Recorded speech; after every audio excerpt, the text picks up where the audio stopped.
नमस्कार, मैं डॉक्टर मीनाक्षी दुबे, विषय विशेषज्ञ हिंदी, स्टेट असेसमेंट सेल, लोक शिक्षण संचालनालय, मध्य प्रदेश, स्कूल शिक्षा विभाग से। आज हम चर्चा करने जा रहे हैं राष्ट्रीय शिक्षा नीति 2020, जिसे हम कहते हैं नेशनल एजुकेशन पॉलिसी 2020 या NEP 2020। तो आज हम इस मॉड्यूल में यह जानेंगे कि राष्ट्रीय शिक्षा नीति क्या है, क्यों है, किसके लिए है और यह कैसे हमारे विभिन्न विभागों पर कार्य करेगी। तो आइए हम बढ़ते हैं राष्ट्रीय शिक्षा नीति 2020 की ओर। इस पाठ्यक्रम में कुल 7 मॉड्यूल्स हैं, जिनके माध्यम से हम राष्ट्रीय शिक्षा नीति 2020 के प्रमुख पहलुओं को विस्तार से समझेंगे। आइए जानते हैं कि हम किस मॉड्यूल में क्या सीखेंगे। एक, राष्ट्रीय शिक्षा नीति 2020 एक परिचय। इस मॉड्यूल में हम समझेंगे कि NEP 2020 भारत के शैक्षिक भविष्य को किस तरह दिशा देती है और इसका सामाजिक व राष्ट्रीय महत्व क्या है। तो भाग एवं अध्याय, यहाँ हम जानेंगे कि NEP 2020 को कितने भागों और अध्यायों में बांटा गया है और क्यों। 3, पिछली नीतियाँ। इस मॉड्यूल में हम पहले की नीतियों का संक्षिप्त पुनरावलोकन करेंगे और जानेंगे कि NEP 2020 उनसे कैसे भिन्न है। 4, राष्ट्रीय शिक्षा नीति 2020 के उद्देश्य। यहाँ हम जानेंगे कि इस नीति का उद्देश्य क्या है। बच्चों का समग्र विकास, बुनियादी साक्षरता और व्यवहारिक अधिगम को कैसे प्राथमिकता दी गई है। 5, भाग 1, स्कूल शिक्षा। इस मॉड्यूल में हम स्कूल स्तर पर शिक्षा की नई संरचना, ECCE, FLN, समावेशी मूल्यांकन और शिक्षण विधियों को समझेंगे। 6, राष्ट्रीय शिक्षा नीति 2020 का क्रियान्वयन। यहाँ हम सीखेंगे कि इस नीति को ज़मीनी स्तर पर लागू करने के लिए किन संस्थागत, तकनीकी और प्रशिक्षण पहलों को अपनाया गया है। 7, NEP 2020 शिक्षक। अंतिम मॉड्यूल में हम जानेंगे कि शिक्षक इस नीति के केंद्र में हैं और उनके चयन, प्रशिक्षण तथा विकास को कैसे सुदृढ़ किया जा रहा है।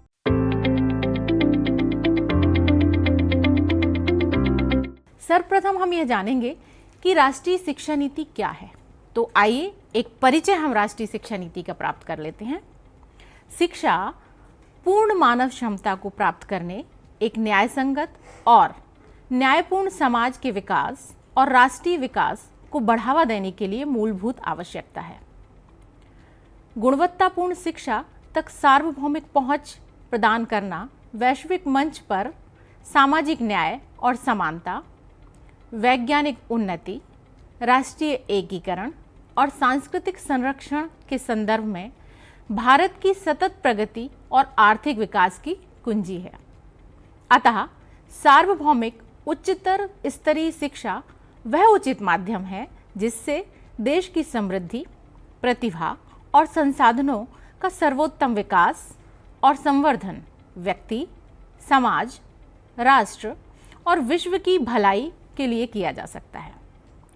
अगले दशक में भारत दुनिया का सबसे युवा जनसंख्या वाला देश होगा और इन युवाओं को उच्चतर गुणवत्तापूर्ण शैक्षिक अवसर प्रदान करना, भारत का भविष्य इस पर ही निर्भर करेगा। अतः राष्ट्रीय शिक्षा नीति 2020 अर्थात NEP 2020 प्राचीन एवं सनातन भारतीय ज्ञान तथा विचार की समृद्ध परंपरा के आलोक में तैयार की गई शिक्षा नीति है। यह जो राष्ट्रीय शिक्षा नीति 2020 है, यह 21वीं सदी की पहली शिक्षा नीति है जिसका लक्ष्य हमारे देश के विकास के लिए अनिवार्य आवश्यकताओं को पूरा करना है। यह नीति भारत की परंपराओं और सांस्कृतिक मूल्यों को आधार मानकर 21वीं सदी की शिक्षा के लिए आकांक्षात्मक लक्ष्यों, जिनमें 4 SDG शामिल है, के संयोजन में शिक्षा व्यवस्था, उसके नियमन, गवर्नेंस सहित सभी पक्षों के सुधार और पुनर्गठन का प्रस्ताव रखती है। राष्ट्रीय शिक्षा नीति प्रत्येक व्यक्ति में निहित रचनात्मक क्षमताओं के विकास पर विशेष जोर देती है। यह नीति इस सिद्धांत पर आधारित है कि शिक्षा न केवल साक्षरता और संख्या ज्ञान जैसी बुनियादी क्षमताओं के साथ साथ उच्चतर स्तर की तार्किक और समस्या समाधान संबंधी संज्ञानात्मक क्षमताओं का विकास होना चाहिए, बल्कि नैतिक, सामाजिक और भावनात्मक स्तर पर भी व्यक्ति का विकास होना आवश्यक है। तो राष्ट्रीय शिक्षा नीति 2020 भारत की शिक्षा नीति है, जिसे भारत सरकार द्वारा 29 जुलाई, याद रखिएगा 29 जुलाई 2020 को घोषित किया गया।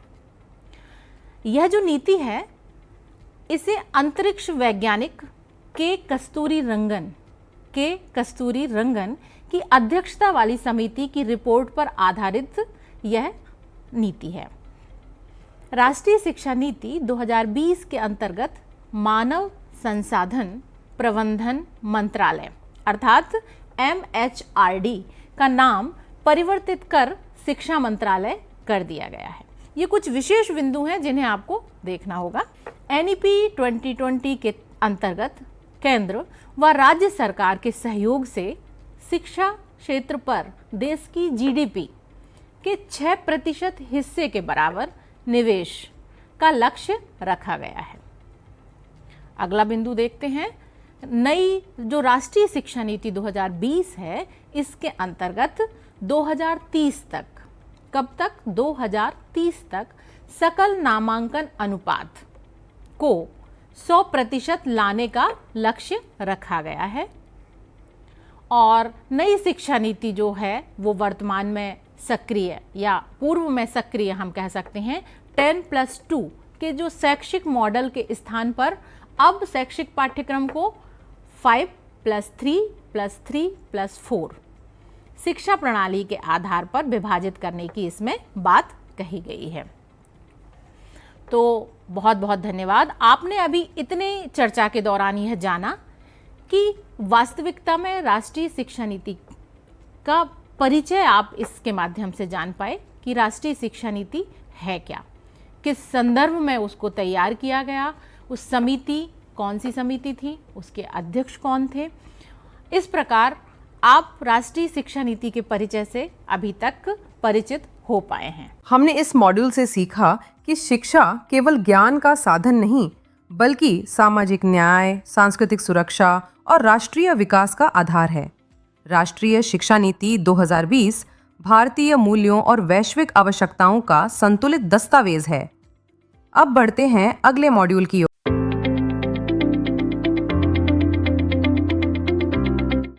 आइए अब हम जान लेते हैं कि NEP 2020 के कितने भाग एवं अध्याय हैं। हमें यह देखना होगा कि NEP 2020 अर्थात राष्ट्रीय शिक्षा नीति 2020 जो है उसका जो मूल दस्तावेज है उसको कितने भागों में बांटा गया है। तो हम देख लेते हैं। इसमें कुल 4 भाग हैं। पहला भाग स्कूल शिक्षा के बारे में बात करता है, जिसमें कुल 8 अध्याय हैं। पहला अध्याय है प्रारंभिक बाल्यावस्था, देखभाल और शिक्षा, सीखने की नींव। दूसरा अध्याय है बुनियादी साक्षरता एवं संख्या ज्ञान, सीखने के लिए एक तात्कालिक आवश्यकता और पूर्व शर्त। तीसरे अध्याय में अगर हम देखते हैं तो यह शिक्षा नीति हमें मार्गदर्शित करती है ड्रॉप आउट बच्चों की संख्या कम करना और सभी स्तरों पर शिक्षा की सार्वभौमिक पहुंच सुनिश्चित करने पर। चौथा अध्याय है स्कूल में पाठ्यक्रम और शिक्षण शास्त्र, अधिगम समग्र, एकीकृत, आनंददायी और रुचिकर होना चाहिए। इस पर यह अध्याय आधारित है। पांचवा अध्याय जो स्कूल शिक्षा भाग के अंतर्गत है वह आधारित है शिक्षक पर। अध्याय 6 समतामूलक और समावेशी शिक्षा पर आधारित है, जो कि यह तय करता है कि सभी के लिए अधिगम होना चाहिए। अध्याय 7 में स्कूल कॉम्प्लेक्स या क्लस्टर के माध्यम से कुशल संसाधन और प्रभावी ई-गवर्नेंस के बारे में बात की गई है, या हम जिसे कहें क्लस्टर के माध्यम से कुशल संसाधन और प्रभावी गवर्नेंस, ये अध्याय है। अध्याय 8 है स्कूली शिक्षा के लिए मानक निर्धारण और प्रत्यायन के लिए। तो यह पहला भाग था। दूसरा भाग है उच्चतर शिक्षा का। इसमें कुल 9 से लेकर 19 तक अध्याय हैं। तो 9वां अध्याय जो है वह है गुणवत्तापूर्ण विश्वविद्यालय एवं महाविद्यालय, भारतीय उच्चतर शिक्षा व्यवस्था हेतु एक नया और भविष्योन्मुखी दृष्टिकोण। 10वां अध्याय है संस्थागत पुनर्गठन और समेकन। 11वां अध्याय है समग्र और बहुविषयक शिक्षा की ओर। अध्याय 12 हमें बताता है सीखने के लिए अनुकूलतम वातावरण व छात्रों का सहयोग। अध्याय 13 है प्रेरित, सक्रिय और सक्षम संकाय के लिए। अध्याय 14 हमें मार्गदर्शित करता है उच्च शिक्षा में समता और समावेश के लिए। अगले अध्याय की अगर हम बात करते हैं तो अध्याय 15 शिक्षक शिक्षा पर आधारित है। अध्याय 16 व्यावसायिक शिक्षा का नवीन आकल्पन। अध्याय 17 नवीन राष्ट्रीय अनुसंधान फाउंडेशन के माध्यम से सभी क्षेत्रों के गुणवत्ता युक्त अकादमिक अनुसंधान को उत्प्रेरित करना। अध्याय 18 उच्चतर शिक्षा की नियामक प्रणाली में आमूलचूल परिवर्तन। अध्याय 19 उच्चतर शिक्षा संस्थानों के लिए प्रभावी शासन और नेतृत्व। तो यह था भाग 2 जो आधारित है उच्चतर शिक्षा पर। प्रथम भाग स्कूल शिक्षा, भाग 2 उच्चतर शिक्षा, भाग 3 में अन्य केंद्रीय विचारणीय मुद्दे हैं जिसमें कि अध्याय 20 से लेकर अध्याय 24 तक बात कही गई है। तो अध्याय 20 हम देख लेते हैं क्या है। अध्याय 20 है व्यावसायिक शिक्षा। अध्याय 21 है प्रौढ़ शिक्षा और जीवन पर्यंत सीखना। अध्याय 22 में भारतीय भाषाओं, कला और संस्कृति के संवर्धन की बात कही गई है। अध्याय 23 है प्रौद्योगिकी का उपयोग और एकीकरण। और अध्याय 24 ऑनलाइन और डिजिटल शिक्षा पर आधारित है जिसमें प्रौद्योगिकी का न्याय सम्मत उपयोग सुनिश्चित करना, इस पर बात की गई है। अब अंतिम अध्याय है वह है भाग 4, क्षमा कीजिएगा, अंतिम भाग 4 जो है क्रियान्वयन रणनीति के लिए। और इसमें कुल अध्याय हैं 25, 26 और 27। तो ये 27 तक अध्याय यहाँ पर हैं। 25वां अध्याय है केंद्रीय शिक्षा सलाहकार बोर्ड का सशक्तिकरण। 26 अध्याय है वित्त पोषण सभी के लिए वहनीय और गुणवत्तापूर्ण शिक्षा। और अध्याय 27 है कार्यान्वयन। और अंत में इस संपूर्ण दस्तावेज जो है इसमें जो प्रयुक्त संकेताक्षर हैं उनकी सूची प्रदान की गई है। तो इस प्रकार आपने इस भाग में देखा कि जो राष्ट्रीय शिक्षा नीति 2020 है उसके कुल 4 भाग हैं। उन 4 भागों के अंतर्गत 27 अध्याय हैं और उन 27 अध्यायों में राष्ट्रीय शिक्षा नीति किस तरह से काम करेगी उसके बारे में संपूर्ण विवरण दिया गया है। अंत में जो संकेताक्षर हैं उनकी सूची भी प्रदान की गई है। तो कुल मिलाकर अगर हम देखें इस भाग में आपने यह जाना कि यह जो राष्ट्रीय शिक्षा नीति 2020 है इसका जो मूल दस्तावेज है वो किस प्रकार से विभाजित है, कौन कौन से उसके भाग हैं, कौन कौन से शीर्षक से उसमें हमें मार्गदर्शित किया गया है। धन्यवाद। हमने इस मॉड्यूल से सीखा कि NEP 2020 को विभिन्न भागों और अध्यायों में विभाजित कर उसे व्यवहारिक और विषयवार ढंग से प्रस्तुत किया गया है जिससे कार्यान्वयन को आसान बनाया जा सके। अब बढ़ते हैं अगले मॉड्यूल की ओर।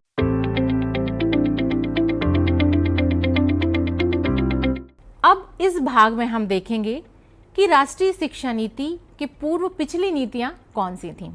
तो हम बात कर लेते हैं कि राष्ट्रीय शिक्षा नीति 1986 हमने देखी है और वह शिक्षा नीति जिसमें संशोधन किया गया था 1992 में अर्थात 1992 में। फिर एक और महत्वपूर्ण बात हमारे समक्ष आई थी वो थी निःशुल्क और अनिवार्य शिक्षा अधिनियम। आप सभी को याद होगा 2009 में 1986 और 1992 की ये जो नीति थी इसके बाद यह एक बड़ा कदम रहा है। कौन सा? निःशुल्क और अनिवार्य शिक्षा अधिनियम 2009, जिसे निश्चित तौर पर श्रेय जाता है सार्वभौमिक प्रारंभिक शिक्षा सुलभ करवाने हेतु कानूनी आधार उपलब्ध करवाने का। अतः कहा जा सकता है 1986 और 1992 की जो नीति है, संशोधित नीति, उसके जो अधूरे कार्य छूट गए थे, उन अधूरे कार्यों को पूरा करने का भरसक प्रयास है राष्ट्रीय शिक्षा नीति 2020। साथ ही एक और उल्लेखनीय बात है कि शिक्षा पर जो पिछली नीतियों का जोर था वो मुख्य रूप से क्या था, शिक्षा तक पहुंच के मुद्दों पर था, जबकि यह शिक्षा नीति की उपलब्धता से आगे शिक्षा के पाठ्यक्रम, उसके माध्यम, शिक्षण विधियों आदि पर विशेष ध्यान देती है। तो हमें यह देखना होगा कि यह जो नीति है वो क्या करती है। यह नीति शिक्षा की उपलब्धता के आगे जाकर शिक्षा के पाठ्यक्रम, उसके माध्यम, शिक्षण विधियों पर भी विशेष ध्यान आकर्षित करती है।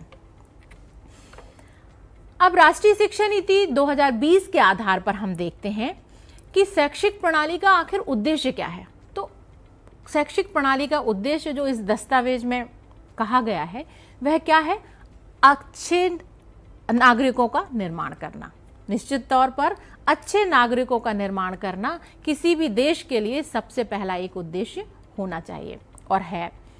तो कैसे नागरिक का निर्माण करना, जिनमें तर्कसंगत विचार हो, कार्य करने की क्षमता हो, करुणा, सहानुभूति, साहस, लचीलापन, वैज्ञानिक चिंतन, रचनात्मकता, कल्पनाशीलता और नैतिक मूल्य जिनके आधार हों।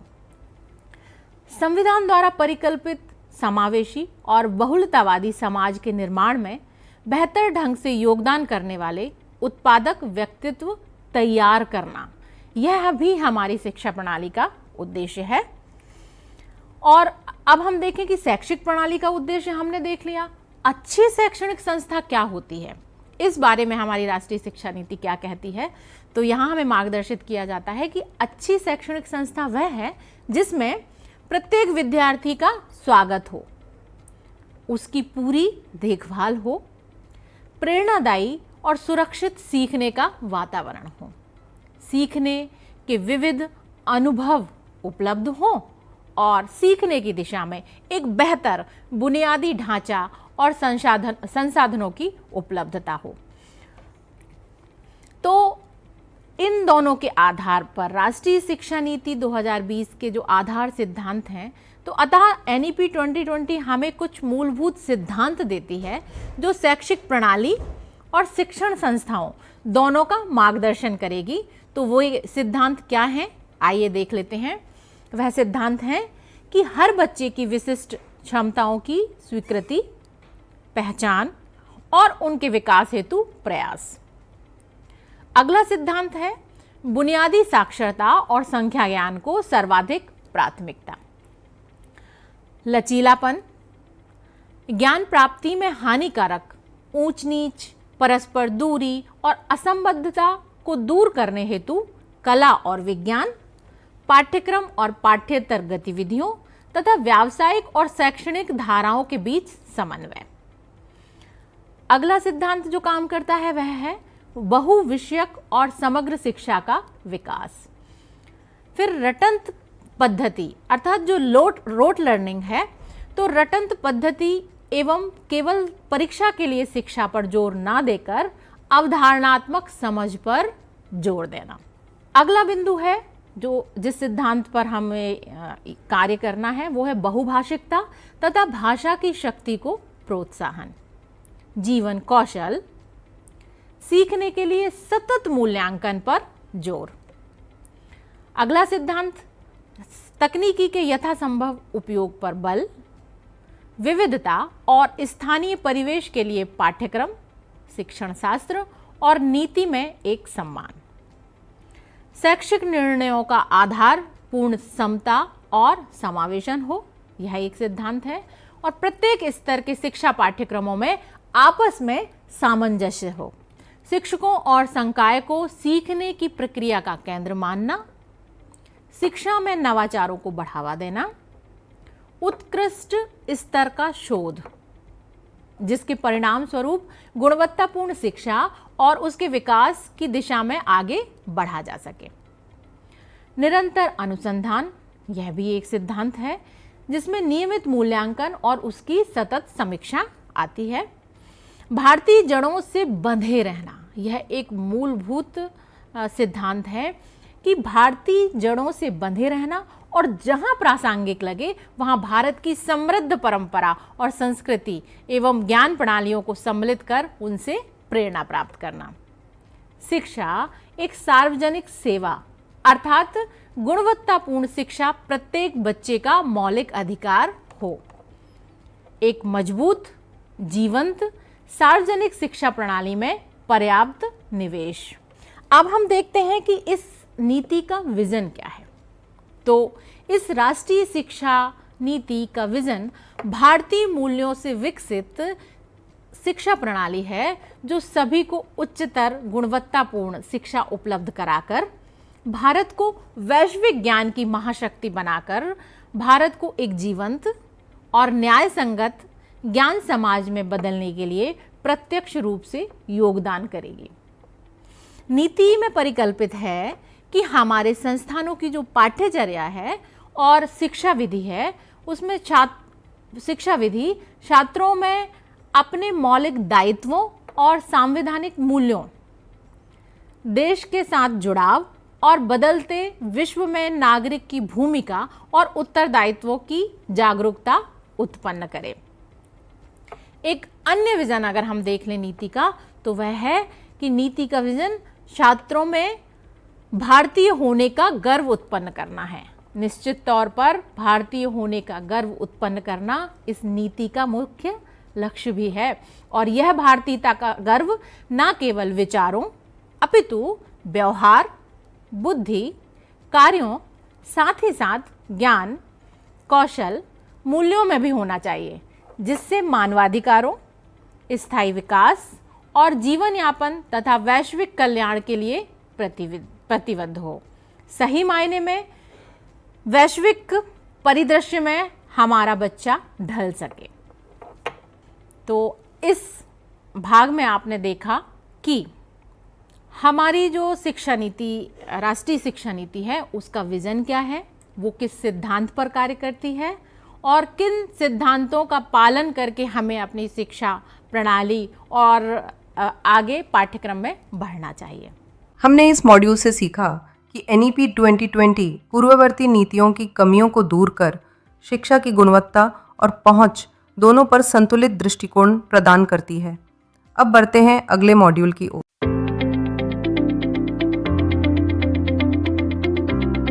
अब इस भाग में हमें यह देखना है कि उद्देश्य क्या हैं। तो हम यह देखेंगे कि राष्ट्रीय शिक्षा नीति 2020 के उद्देश्य क्या हैं।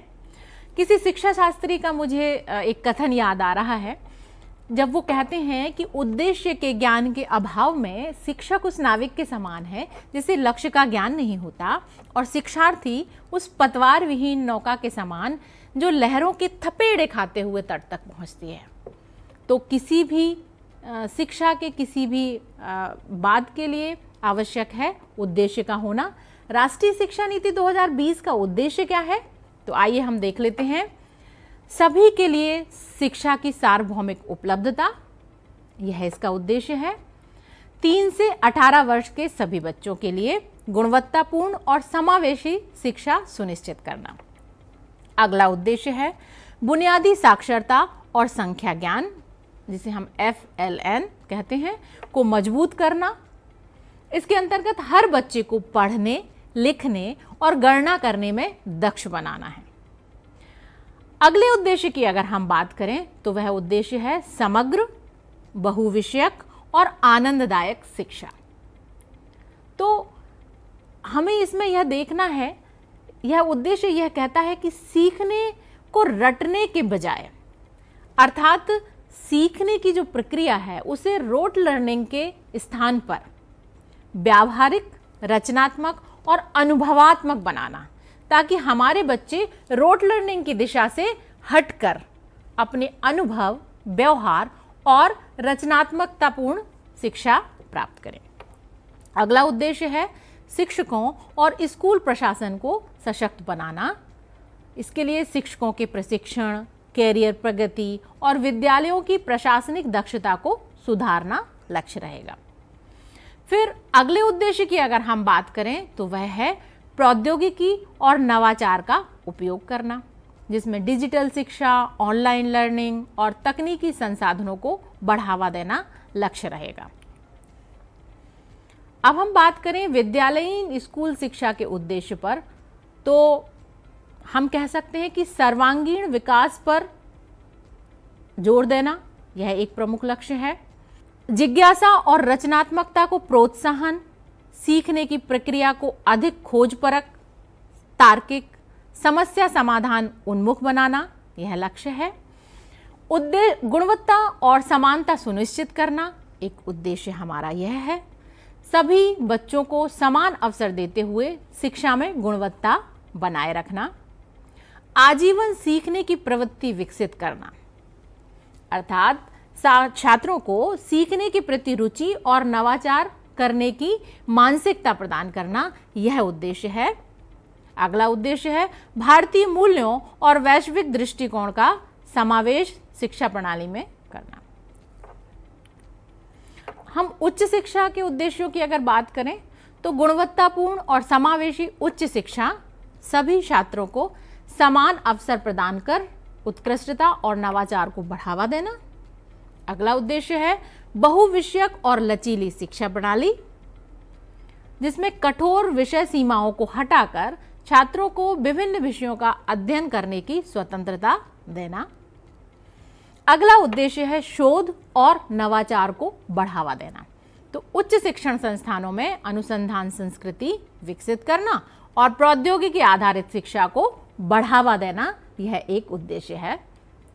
अगले उद्देश्य की अगर हम बात करें तो शिक्षकों और संस्थानों को सशक्तिकरण प्रदान करना, शिक्षकों को बेहतर प्रशिक्षण और संस्थानों को अधिक स्वायत्तता प्रदान करना, वैश्विक प्रतिस्पर्धा के लिए छात्रों को तैयार करना। तो इस भाग में हमने देखा कि राष्ट्रीय शिक्षा नीति का उद्देश्य क्या है, स्कूल शिक्षा के लिए राष्ट्रीय शिक्षा नीति किन उद्देश्यों को लेकर चलती है और उच्च शिक्षा के लिए राष्ट्रीय शिक्षा नीति किन उद्देश्यों को लेकर चलती है। धन्यवाद। हमने इस मॉड्यूल से सीखा कि NEP 2020 का उद्देश्य समावेशी, आनंददायी और जीवन कौशल आधारित शिक्षा व्यवस्था विकसित करना है जो बाल केंद्रित और बहुभाषी हो। अब बढ़ते हैं अगले मॉड्यूल की ओर।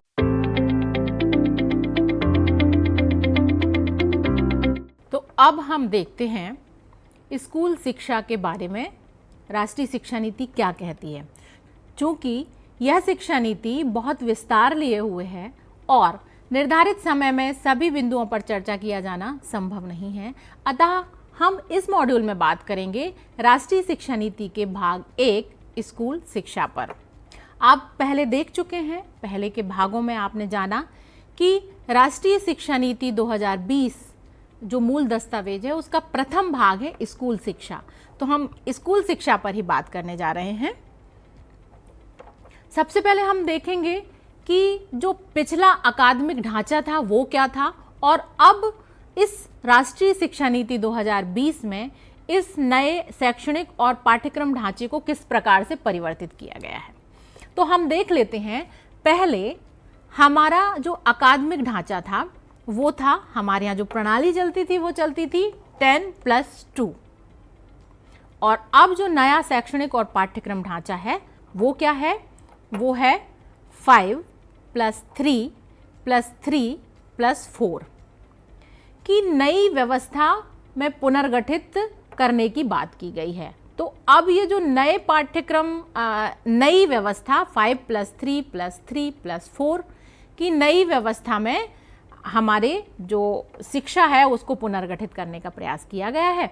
अब इसे हम देख लेते हैं कि सर्वप्रथम जो शुरुआत की 3 वर्ष होंगे जिसे फाउंडेशनल स्टेज कहा गया है, उस स्टेज में बच्चा आंगनवाड़ी, प्री स्कूल या बाल बाटिका में पढ़ेगा, तो वो 3 वर्ष तक पढ़ेगा। फिर अगले 2 वर्ष होंगे उसके कक्षा 1 और कक्षा 2 के, और इसके लिए जो उम्र होगी बच्चे की वो क्या होगी, 6 वर्ष से 8 वर्ष तक बच्चा, ये जो पहला फाउंडेशनल स्टेज है, मतलब 8 वर्ष तक पहले फाउंडेशनल स्टेज को अर्थात क्लास 2 को वो पूर्ण करेगा। अगला जो स्तर है वो है क्लास 3 से लेकर क्लास 5 तक का, जिसमें एज होगी 8 से लेकर 11 वर्ष। तो कक्षा 3 से लेकर कक्षा 5 तक एक दूसरा स्तर है जिसको प्रिपरेटरी स्टेज कहा गया है। तीसरा भाग है मिडिल स्टेज, और यह जो भाग है इसमें बच्चे की उम्र होगी 11 वर्ष से लेकर 14 वर्ष, अर्थात 14 वर्ष में बच्चा कक्षा 8 पूर्ण करेगा। और फिर उसके बाद में आती है सेकेंडरी स्टेज। तो सेकेंडरी स्टेज में कक्षा 9 से लेकर कक्षा 12 तक बच्चे की शिक्षा आएगी, जिसमें उम्र होगी 14 वर्ष से लेकर 18 वर्ष तक। तो इस प्रकार हम देखते हैं कि ये जो नया शैक्षणिक और पाठ्यक्रम ढांचा है ये 5 + 3 + 3 + 4 पर आधारित है, जहां पहले 5 वर्ष में बच्चा फाउंडेशनल स्टेज में होगा, फिर प्रिपरेटरी स्टेज में होगा 3 वर्ष, फिर अगले 3 वर्ष बच्चा होगा मिडिल स्टेज में, और फिर अगले 4 वर्ष बच्चा होगा सेकेंडरी स्टेज में, जहां वो कक्षा 9 से लेकर कक्षा 12 तक की अपनी शिक्षा को पूर्ण करेगा। अब ये जो पेडागोजिकल फॉर्मूला है इसको आपने देख लिया है, 5 + 3 + 3 + 4 शिक्षा संरचना। तो सीखने की प्रक्रिया को अधिक लचीला और उम्र के अनुसार उपयुक्त बनाने के लिए नया शैक्षिक ढांचा लागू किया गया है, आप देख सकते हैं। समग्र और बहुविषयक दृष्टिकोण, इसमें रटने के बजाय अर्थात रोट लर्निंग के स्थान पर विश्लेषण और व्यावहारिक अनुप्रयोग पर जोर दिया गया है। खेल और गतिविधि आधारित शिक्षण, स्कूल शिक्षा के लिए विशेषकर यह कहा गया है कि खेल और गतिविधि आधारित शिक्षण होना चाहिए, जिससे अधिगम को आनंददायी, रोचक और अनुभवात्मक बनाने के लिए इंटरैक्टिव पद्धतियों का, शिक्षण विधियों का प्रयोग किया जाना चाहिए। शिक्षा के माध्यम पर बात की गई है, तो यह एक विशेष बात है कि अब जो परिवर्तन किया गया है इस शिक्षा नीति में वो यह कि शिक्षा का माध्यम मातृभाषा हो। तो प्रारंभिक कक्षाओं में यहाँ पर यह बात कही गई है कि प्रारंभिक कक्षाओं में कम से कम ग्रेड 5 तक, बल्कि बेहतर होगा कि यह ग्रेड 8 और उसके आगे तक भी हो। शिक्षा का माध्यम क्या होना चाहिए? शिक्षा नीति कहती है कि शिक्षा का माध्यम घर की भाषा, मातृभाषा, स्थानीय भाषा या कि क्षेत्रीय भाषा होगी। तो इसे विशेष रूप से समझ लेना चाहिए कि कक्षा 5 तक, कम से कम कक्षा 5 तक हमारी राष्ट्रीय शिक्षा नीति इस बात को कहती है कि कम से कम ग्रेड 5 तक जो बच्चा है उसकी शिक्षा का माध्यम क्या होना चाहिए? उसकी घर की भाषा अर्थात मातृभाषा, स्थानीय भाषा या क्षेत्रीय भाषा होनी चाहिए, और अगर संभव हो तो आगे की कक्षाओं में भी ऐसा किया जाना सुनिश्चित होना चाहिए। यह कहती है हमारी राष्ट्रीय शिक्षा नीति 2020। अगला बिंदु जो स्कूल शिक्षा में कहा गया है वो है सतत मूल्यांकन प्रणाली। तो परीक्षा प्रणाली में सुधार कर रचनात्मक मूल्यांकन को बढ़ावा इसमें दिया गया है। अब प्रमुख शिक्षण विधियों की अगर हम बात करें तो प्रमुख शिक्षण विधियां हैं समग्र और बहुविषयक शिक्षण, जिसमें विषयों के बीच की सीमाओं को खत्म करके व्यावहारिक और अवधारणात्मक समझ पर जोर दिया गया है। अनुभवात्मक और गतिविधि आधारित शिक्षण, तो हम देखें कि इसमें खेल, कला, कहानी, परियोजनाओं और प्रायोगिक शिक्षण को बढ़ावा दिया गया है। मातृभाषा में शिक्षण, ये हम देख चुके हैं कि मातृभाषा में शिक्षण की सिफारिश की गई है। प्रौद्योगिकी संचालित शिक्षण, इसमें डिजिटल लर्निंग, स्मार्ट कक्षाओं, ई कंटेंट और ऑनलाइन संसाधनों का उपयोग बढ़ाया जाए, यह बात कही गई है। निरंतर और समग्र मूल्यांकन अर्थात सतत मूल्यांकन पद्धति, तो केवल परीक्षाओं पर ही निर्भर ना रहकर सीखने की निरंतर समीक्षा और सुधार पर इसमें ध्यान दिया गया है। अर्थात ऐसा ना हो कि वर्ष में एक बार मूल्यांकन को प्रमुखता दी जाए कि वर्ष में एक बार मूल्यांकन कर लिया गया और बच्चा उत्तीर्ण अनुत्तीर्ण हो गया। तो इसमें सीखने की जो निरंतर समीक्षा और उस पर सुधार हो, ऐसे आकलन की बात, ऐसे मूल्यांकन की बात कही गई है। अब एक संक्षिप्त अवलोकन अगर हम इस पर कर लें तो हमने देखा कि 5+3+3+4 शिक्षा संरचना लागू, प्रारंभिक बचपन देखभाल और शिक्षा को मजबूत करना, मातृभाषा में शिक्षा को बढ़ावा देना और बहुभाषिकता को बढ़ावा देना, यह बात इसमें कही गई है।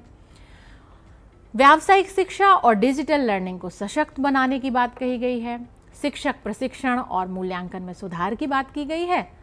और इस प्रकार हमने देखा कि स्कूल शिक्षा में मुख्य बातें क्या हैं। अब हमें यह देखना होगा कि स्कूल शिक्षा जो भाग 1 है उसके अंतर्गत 8 अध्यायों में अपनी संपूर्ण बात यह दस्तावेज कहता है और हमें निर्देशित करता है, हमें मार्गदर्शित करता है। तो आइए अब हम अध्यायवार देखते हैं कि प्रथम अध्याय में क्या कहा गया है। तो प्रथम अध्याय है प्रारंभिक बाल्यावस्था देखभाल और शिक्षा, सीखने की नींव। 3 से 8 वर्ष के बच्चों के समग्र विकास के लिए ECCE अर्थात early childhood care and education को लागू किया गया। 5+3+3+4 प्रणाली के पहले चरण में आंगनवाड़ी और प्री स्कूल को सशक्त बनाया जाएगा। खेल गतिविधि और अन्वेषण आधारित शिक्षा पर और शिक्षण पर जोर दिया गया है। भाषाई, संज्ञानात्मक, सामाजिक और भावनात्मक कौशल को विकसित करने का इसमें लक्ष्य है। और राष्ट्रीय पाठ्यचर्या रूपरेखा अर्थात NCF के अंतर्गत early childhood care and education का प्रभावी क्रियान्वयन। तो अध्याय 1 में इतनी बातें सम्मिलित हैं। अध्याय 2 है बुनियादी साक्षरता एवं संख्या ज्ञान, सीखने के लिए एक तात्कालिक आवश्यकता और पूर्व शर्त। तो इसमें जो मुख्य बातें हैं वो क्या हैं, मैं उन पर दृष्टि डाल रही हूं। बुनियादी साक्षरता अर्थात पढ़ने लिखने और संख्या ज्ञान मतलब गणना, तर्क सभी बच्चों के लिए आवश्यक है। अगली बात जो इसमें बाहर निकल कर आती है वो यह है कि 2025 तक सभी विद्यार्थियों के लिए मूलभूत साक्षरता और संख्या ज्ञान प्राप्त करने का लक्ष्य है। फिर एक अगली बात जो इस अध्याय में की गई है वह है खेल आधारित, कहानी आधारित और अनुभवात्मक शिक्षण को बढ़ावा दिया जाना। राष्ट्रीय मिशन अर्थात FLN की स्थापना की जाएगी। शिक्षकों का प्रशिक्षण और माता पिता की भागीदारी को बढ़ावा दिया जाएगा। तो अध्याय 2 में इतनी बातें हैं, यह हमने मूल रूप से देखी। अब हम चर्चा करते हैं अध्याय 3 की, अर्थात स्कूल शिक्षा के अंतर्गत अध्याय 3 हमें क्या मार्गदर्शित करता है। तो अध्याय 3 में बात की गई है ड्रॉप आउट बच्चों की संख्या कम करने और सभी स्तरों पर शिक्षा की सार्वभौमिक पहुंच सुनिश्चित करने पर। तो यहाँ बात की गई है कि 2030 तक विद्यालयीन शिक्षा में 100% सकल नामांकन अनुपात प्राप्त करने का लक्ष्य है। ड्रॉप आउट रेट रोकने के लिए आंगनबाड़ी, स्कूल और सामाजिक संगठनों के बीच समन्वय को बढ़ावा दिया जाएगा। बुनियादी ढांचे में सुधार, मध्याह्न भोजन, परिवहन और छात्रवृत्तियों को सशक्त किया जाएगा। खोए हुए वर्षों की भरपाई के लिए अर्थात जो पूर्व में वर्ष निकल चुके हैं उन वर्षों की भरपाई करने के लिए ओपन स्कूल, फ्लेक्सिबल लर्निंग और ऑनलाइन शिक्षा को बढ़ावा दिया जाएगा। आर्थिक, सामाजिक और लैंगिक बाधाओं को दूर करने के लिए विशेष नीतियां बनाई जाएंगी। अब हम चर्चा कर लेते हैं अध्याय 4 पर, अर्थात अध्याय 4 जो कि स्कूल शिक्षा के अंतर्गत आता है हमें क्या कहता है। तो इसका मुख्य बिंदु है या इसका शीर्षक है विद्यालयों में पाठ्यक्रम और शिक्षण शास्त्र। अधिगम समग्र, एकीकृत, आनंददायी और रुचिकर होना चाहिए। इसमें बात कही गई है कि रोट लर्निंग जो है या फिर रटंत पद्धति जो है उसके स्थान पर, अर्थात सीखने की जो प्रगति है वो रटने पर आधारित ना हो, सीखना रटने पर आधारित ना होकर संकल्पनात्मक समझ, व्यावहारिक ज्ञान पर आधारित होना चाहिए। तो रोट लर्निंग के स्थान पर समझ और व्यावहारिकता या व्यावहारिक ज्ञान पर जोर दिया जाएगा। 5+3+3+4 प्रणाली के अंतर्गत पाठ्यक्रम को अधिक लचीला और बहुविषयक बनाया जाएगा। खेल आधारित, कला एकीकृत, कहानी केंद्रित और अनुभवात्मक शिक्षण को बढ़ावा दिया जाएगा। कोडिंग, गणितीय सोच, वैज्ञानिक दृष्टिकोण और नैतिक मूल्यों को पाठ्यक्रम में सम्मिलित किया जाएगा।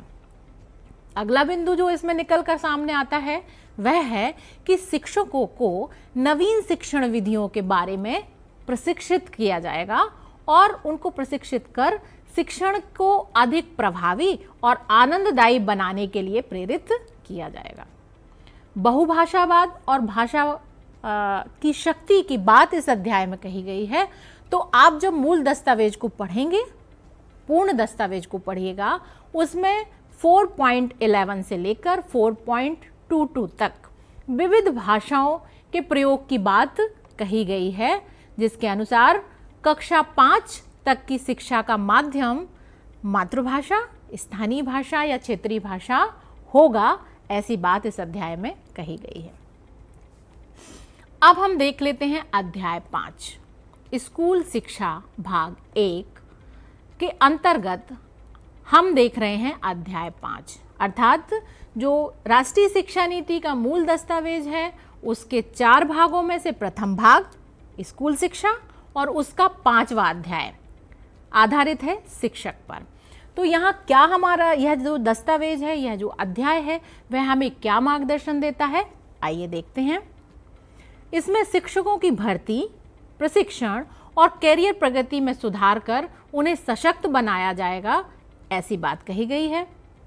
सभी शिक्षकों के लिए न्यूनतम 4 वर्षीय एकीकृत बीएड डिग्री अनिवार्य की जाएगी, यह कहा गया है। निरंतर व्यावसायिक विकास और शिक्षक प्रशिक्षण को अनिवार्य किया जाएगा, ऐसा इसमें हमें मार्गदर्शन दिया गया है। शिक्षकों को नवाचार, तकनीकी ज्ञान और छात्र केंद्रित शिक्षण विधियों में प्रशिक्षित किया जाएगा ताकि शिक्षण और बेहतर ढंग से और अनुभवात्मक और समझ आधारित हो सके। शिक्षकों की स्वायत्तता बढ़ाकर उन्हें सीखने के अनुभवों को अधिक प्रभावी और रोचक बनाने की स्वतंत्रता दी जाएगी। अब हम बात करते हैं अध्याय 6 पर। तो अध्याय 6 जो है वह है समतामूलक और समावेशी शिक्षा सभी के लिए अधिगम। इसमें कहा गया है, इसमें जो मूल बातें हैं वह हैं सभी बच्चों, सभी विद्यार्थियों, विशेष रूप से जो वंचित समूहों हैं तो वंचित समूहों के लिए समान शिक्षा के अवसर सुनिश्चित किए जाएंगे। बालिकाओं, दिव्यांग बच्चों और सामाजिक आर्थिक रूप से कमजोर वर्गों के लिए विशेष सहायता योजनाएं लागू की जाएंगी। विद्यालयों में बुनियादी ढांचे में सुधार, छात्रवृत्ति, परिवहन और डिजिटल संसाधनों को बढ़ावा दिया जाएगा। समावेशी कक्षाओं और बहुभाषी शिक्षा को अपनाकर विविध पृष्ठभूमि के छात्रों को समान अवसर दिए जाएंगे। और अगला बिंदु है समाज, शिक्षकों और सरकारी नीतियों के सहयोग से, याद रखिएगा, समाज, शिक्षकों और सरकारी नीतियों के सहयोग से सभी के लिए गुणवत्तापूर्ण शिक्षा प्रदान की जाएगी। तो इसमें सहभागी सभी होंगे। तो इस प्रकार अध्याय 6 में 6 तक हमने विविध बातें देखी। अब हम आगे देखेंगे अध्याय 7 और अध्याय 8 हमें क्या मार्गदर्शन देता है। तो अध्याय 7 में बात कही गई है स्कूल कॉम्प्लेक्स क्लस्टर के माध्यम से कुशल संसाधन और प्रभावी गवर्नेंस के बारे में। तो इसमें है विद्यालयों को समूहों में संगठित कर संसाधनों का अधिक उपयोग किया जाएगा। अगला बिंदु अगर हम देख लें जो इस दस्तावेज के अध्याय 7 से निकल कर आता है, वह है कि शिक्षकों, पुस्तकालयों, प्रयोगशालाओं, खेल सुविधाओं और प्रशासनिक संसाधनों को साझा किया जाएगा। अगला बिंदु, जो शिक्षक हैं, शिक्षकों के पेशेवर विकास और स्कूलों के प्रबंधन में सुधार के लिए सहयोगी दृष्टिकोण अपनाया जाएगा। स्थानीय निकायों, समुदायों और विद्यालयों के बीच समन्वय को बढ़ावा दिया जाएगा। बेहतर प्रशासनिक दक्षता और शैक्षिक गुणवत्ता सुधार के लिए विकेंद्रीकृत गवर्नेंस को अपनाया जाएगा।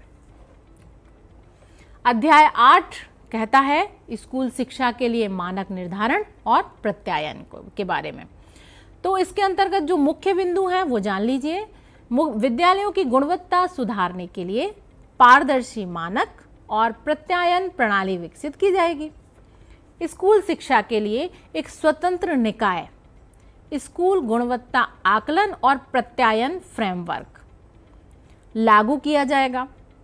शिक्षा के लिए सभी स्तरों पर बुनियादी ढांचा, शिक्षण पद्धति और सीखने के परिणामों की सतत निगरानी अर्थात मॉनिटरिंग की जाएगी।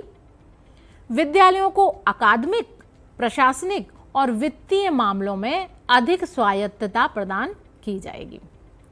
सभी सरकारी और निजी स्कूलों के लिए, या हम कहें कि सभी प्रकार के स्कूलों के लिए, तो सभी सरकारी और निजी जो विद्यालय हैं उन सभी के लिए समान गुणवत्ता मानकों को लागू किया जाएगा।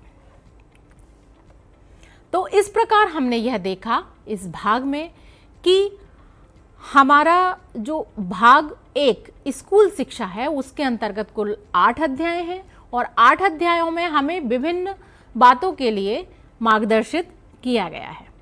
धन्यवाद। हमने इस मॉड्यूल से सीखा कि स्कूल शिक्षा में ईसीसी, एफएलएन, समावेशी मूल्यांकन और मातृभाषा जैसे नवाचारों के साथ 5+3+3+4 संरचना शिक्षा को अधिक व्यवहारिक बनाती है। अब बढ़ते हैं अगले मॉड्यूल की ओर।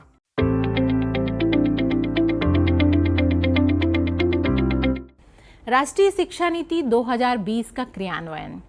तो भाग 4 में यह बात कही गई है कि क्रियान्वयन की रणनीति क्या होगी। तो उसके आधार पर यह मार्गदर्शन दिया गया है कि केंद्रीय शिक्षा सलाहकार बोर्ड का सशक्तिकरण हो और वित्त पोषण सही तरीके से हो। तो अब हम आगे देख लेते हैं राष्ट्रीय शिक्षा नीति 2020 का क्रियान्वयन मध्य प्रदेश के विशेष संदर्भ में। तो राष्ट्रीय शिक्षा नीति 2020 का क्रियान्वयन अगर हम मध्य प्रदेश में देखें तो हमें बहुत गर्व होता है कि मध्य प्रदेश राष्ट्रीय शिक्षा नीति 2020 लागू करने वाला दूसरा राज्य है। माननीय मंत्री जी स्कूल शिक्षा की अध्यक्षता में राज्य स्तरीय टास्क फोर्स का गठन किया गया है, राज्य स्तरीय समितियों का गठन किया गया है। NEP 2020 अर्थात राष्ट्रीय शिक्षा नीति 2020 पर अधिकारियों, प्राचार्यों, शिक्षकों का ऑनलाइन उन्मुखीकरण किया गया है और अभी सतत रूप से किया जा रहा है। राष्ट्रीय शिक्षा नीति 2020 के अंतर्गत ही स्टेट असेसमेंट सेल की स्थापना राज्य स्तर पर की गई है, जिसका मूल लक्ष्य मूल्यांकन पद्धति में सुधार करना है। स्टेट असेसमेंट सेल की अगर हम बात करें तो यह निरंतर मूल्यांकन पद्धति में सुधार, सीखने के प्रतिफलों तथा नवाचारों आधारित शिक्षक प्रशिक्षण, दक्षता उन्नयन एवं संवर्धन, ई कंटेंट तैयार करने आदि का कार्य कर रहा है। हाई ऑर्डर थिंकिंग प्रश्नों को तैयार कर उससे संबंधित कक्षा शिक्षण एवं प्रश्न पत्र निर्माण संबंधी शिक्षक प्रशिक्षण हेतु विषयवार कार्य कर रहा है। विद्यार्थियों के सीखने संबंधी नीड एनालिसिस कर स्टेट असेसमेंट सेल उनकी दक्षता उन्नयन हेतु मॉड्यूल तैयार कर रहा है। कक्षा में फॉर्मेटिव असेसमेंट को बढ़ावा दिया जा रहा है। यह एक विशेष बात है, जबकि हमारी NEP 2020 यह कहती है कि मूल्यांकन सतत होना चाहिए। तो कक्षाओं में फॉर्मेटिव असेसमेंट को कैसे बढ़ावा दिया जाए, इससे संबंधित प्रशिक्षण कार्य किए जा रहे हैं और शिक्षकों को इसके संदर्भ में अवगत किया जा रहा है और उनको आगे के लिए तैयार किया जा रहा है। विषयों में अधिक लचीलेपन और चुनाव के विकल्प के रूप में हाई स्कूल में गणित के प्रश्न पत्र 2 स्तर, जिसे बेसिक और स्टैंडर्ड गणित के बनाए जाने हेतु विज्ञप्ति जारी कर दी गई है। भारतीय कला एवं संस्कृति पर आधारित प्रोजेक्ट कक्षाओं में जोड़े जा चुके हैं। आकलन को रटकर याद करने के कौशल से हटाकर नियमित रचनात्मक आकलन हेतु सत्र 2020-21 से ही 40% वस्तुनिष्ठ प्रश्न एवं 20% समझ आधारित प्रश्नों को परीक्षा प्रणाली में समाहित किया गया है और शिक्षकों को विषयवार प्रशिक्षित किया जा रहा है। अब हम प्रिपरेटरी कक्षा की अगर बात करें तो कक्षा 3 एवं 4 हेतु अभ्यास पुस्तिकाएं, शिक्षक संदर्शिकाएं तैयार कर ली गई हैं और विद्यालयों को प्रेषित कर दी गई हैं। कक्षा 3 और 4 को पढ़ाने वाले शिक्षकों को प्रशिक्षित किया गया है। कक्षा 5 की परीक्षा बोर्ड पैटर्न पर आयोजित की जा रही है। कक्षा 3, कक्षा 4 और 5 के लिए समग्र प्रगति पत्रक तैयार कर लिए गए हैं। ऑनलाइन आइटम बैंक का निर्माण किया गया है जिसमें हाई ऑर्डर थिंकिंग प्रकृति के प्रश्न समाहित हैं। यह सभी स्तरों पर यह कार्य किया गया है कि मध्य प्रदेश ने हाई ऑर्डर थिंकिंग प्रश्न तैयार किए हैं और वो प्रश्न शिक्षकों के माध्यम से विद्यार्थियों तक पहुंच रहे हैं। अब मिडिल स्टेज की अगर हम बात करें तो NEP 2020 की अनुशंसा के क्रम में जनरल पेडागोजी की विधियों पर शिक्षकों को प्रशिक्षण दिया जा चुका है। कक्षा 6 से 8 के शिक्षकों हेतु मॉड्यूल तैयार कर लिए गए हैं। हाई ऑर्डर थिंकिंग प्रश्न यहाँ भी तैयार किए गए हैं और ऑनलाइन आइटम बैंक भी तैयार किए गए हैं। यूथ और इको क्लब के माध्यम से परिवेश के प्रति जागरूक कर 21वीं सदी के कौशलों के विकास की बात की जा रही है और शिक्षकों को प्रशिक्षित किया जा रहा है। कक्षा 2 से 8 के लिए ओलंपियाड का आयोजन किया गया है। 10 बैगलेस दिवस की गतिविधियों के द्वारा पूर्व व्यावसायिक कौशलों का विकास किया जा रहा है। मोबाइल वैन का उपयोग मोबाइल वैन के माध्यम से विज्ञान विषय की अवधारणाओं को स्पष्ट करने हेतु प्रतिवर्ष चयनित 3 जिलों में भेजना, यह कार्य भी किया जा रहा है। हमने इस मॉड्यूल से सीखा कि नीति के सफल क्रियान्वयन हेतु संस्थागत सहयोग, डिजिटलीकरण, राज्य स्तरीय समितियां और निरंतर मूल्यांकन की भूमिका अत्यंत महत्वपूर्ण है। अब बढ़ते हैं अगले मॉड्यूल की ओर।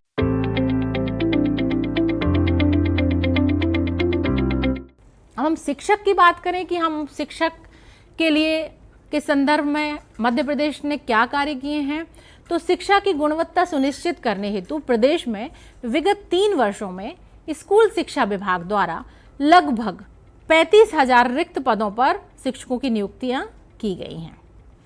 शिक्षकों को नवीन नियुक्ति दिया जाना प्रस्तावित है, उसके लिए आगे कार्य चल रहा है। शिक्षकों को उच्च पद पर प्रभार देकर पदस्थ किया गया है। अतिशेष शिक्षकों को काउंसलिंग के द्वारा पदों जो रिक्त पद हैं उन शालाओं में भेजकर शिक्षण व्यवस्था ढंग से हो सके, इसके लिए सुनिश्चित किया जा रहा है। शेष जो पद रिक्त रह गए हैं उनमें अतिशेष के बाद जो पद रिक्त रह गए हैं उनमें अतिथि शिक्षकों को शैक्षणिक कार्यों के लिए रखा गया है। शिक्षकों के स्थानांतरण, पदांकन, कार्यमुक्ति, ज्वाइनिंग एवं अतिथि शिक्षक का चयन पोर्टल के माध्यम से किया जा रहा है। NCERT के डिजिटल टीचर्स लर्निंग प्लेटफॉर्म या ट्रेनिंग प्लेटफॉर्म, जिसे हम निष्ठा कहते हैं, पर लगभग 3 लाख शिक्षक प्रशिक्षित हो चुके हैं। National professional standard for teachers के अनुसार शिक्षकों की क्षमता विकास के लिए शिक्षक प्रशिक्षण नीति तैयार की गई है। प्रदेश की जो 8 डाइट हैं उनमें भारत सरकार द्वारा उत्कृष्ट डाइट में उन्नयन करने हेतु अधोसंरचना विकास के लिए राशि स्वीकृत की गई है और कार्य प्रगति पर है। जो चयनित 8 डाइट है इनमें ECCE लैब तैयार की गई है। हमने इस मॉड्यूल से सीखा कि NEP 2020 शिक्षकों को शिक्षा सुधार की रीढ़ मानते हुए उनकी नियुक्ति, प्रशिक्षण और करियर प्रगति को सुदृढ़ करता है। अब बढ़ते हैं कोर्स के निष्कर्ष की ओर।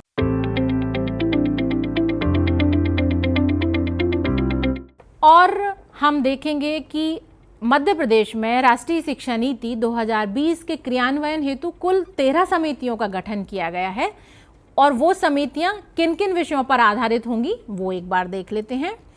एक समिति बाल्यावस्था देखभाल एवं शिक्षा या सीखने का आधार की समिति होगी। दूसरी समिति होगी आधारभूत साक्षरता और संख्यात्मक सीखने हेतु तात्कालिक एवं आवश्यक तैयारी के लिए यह समिति है। पाठ्यक्रम एवं शिक्षा शास्त्र को समग्र, एकीकृत और रुचिकर बनाने हेतु एक समिति है। शाला त्यागी संख्या में कमी अर्थात ड्रॉप आउट रेट कम करने और सभी स्तरों पर शिक्षा हेतु सार्वभौमिक उपलब्धता सुनिश्चित करना, इस पर एक समिति है। शिक्षक और शिक्षा पर एक समिति बन चुकी है। न्यायसंगत और समग्र शिक्षा सभी के लिए एक समिति इस पर कार्य कर रही है। विद्यालय या संकुल द्वारा कुशल स्रोत और प्रभावी नियंत्रण, एक समिति इस पर कार्य करेगी। स्कूल शिक्षा हेतु मानक एवं मान्यता, व्यावसायिक शिक्षा का पुनर्निर्धारण, प्रौढ़ शिक्षा, भारतीय भाषाओं, कला, संस्कृति और सामाजिक समरसता का उन्नयन, ऑनलाइन एवं डिजिटल शिक्षा प्रौद्योगिकी का सबके लिए सुनिश्चित करने हेतु मातृभाषा एवं भारतीय भाषाओं का उन्नयन। तो कुल मिलाकर मध्य प्रदेश में इन 13 समितियों का गठन हो चुका है।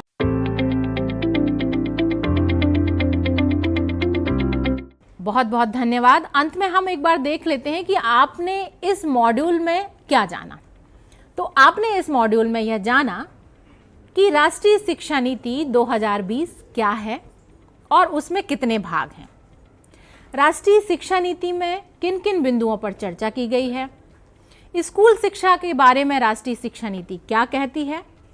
शिक्षक, शिक्षक प्रशिक्षण, मातृभाषा, पाठ्यक्रम, मूल्यांकन सभी के बारे में राष्ट्रीय शिक्षा नीति 2020 हमें किस प्रकार मार्गदर्शित करती है, यह सब आपने इस मॉड्यूल में जाना। आशा है इस मॉड्यूल के माध्यम से राष्ट्रीय शिक्षा नीति 2020 से आप भली भांति परिचित हो सकेंगे। आशा करते हैं कि यह जानकारी आपके लिए उपयोगी सिद्ध होगी। इसी विषय पर ध्यान दीजिएगा। इसी विषय पर हमने एक प्रश्नोत्तरी भी तैयार की है।